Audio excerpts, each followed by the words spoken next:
നമസ്കാരം കൂട്ടുകാരെ. ഞാൻ എൻ്റെ തറവാട്ടിലുള്ള ഒരു പുഴയോരത്തെത്തി. അവിടെ ഞാൻ ആ പുഴയെ കാണിച്ചു തരാം കേട്ടോ. ഞാൻ പറഞ്ഞില്ലേ നമ്മുടെ ഒരു പുഴ കാണിച്ചു തരാമെന്ന്. ഇത് 38 വർഷമായി എൻ്റെ കല്യാണം കഴിഞ്ഞിട്ട്. 38 വർഷം മുമ്പ് എന്നെ കല്യാണം കഴിച്ചുകൊണ്ട് വന്നപ്പോൾ ഞാൻ കുളിക്കാനും അലക്കാനും ഒക്കെ ഉപയോഗിച്ചിരുന്ന പുഴയാണേ. ഇത് ഒരുപാട് വെള്ളം പൊന്തുന്ന പനമരം പുഴ. കണ്ടില്ലേ ആ മരം കണ്ടോ? അത് ഞാൻ എന്നെ കല്യാണം കഴിച്ചു കൊണ്ട് വരുമ്പോഴും ആ മരം അതുപോലെ ഉരുണ്ടൊരു മരമാണ്. അത് ഇരുമ്പകം എന്നാണ് ആ മരത്തിൻ്റെ പേര്. അന്ന് എന്നെ എൻ്റെ നാട് ചേരമ്പാടിയാണേ.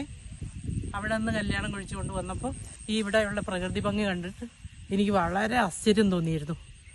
ഇപ്പോൾ അതൊക്കെ ഈ വർഷത്തിലൊരിക്കലായി ഞങ്ങളുടെ വരവ്. ഞങ്ങളിപ്പോൾ സ്ഥിരം ബത്തേരിയായി. അതിൻ്റെ ഭംഗിയൊന്ന് കാണിച്ചു തരാനാണ് എൻ്റെ കൂട്ടുകാർക്ക് കേട്ടോ.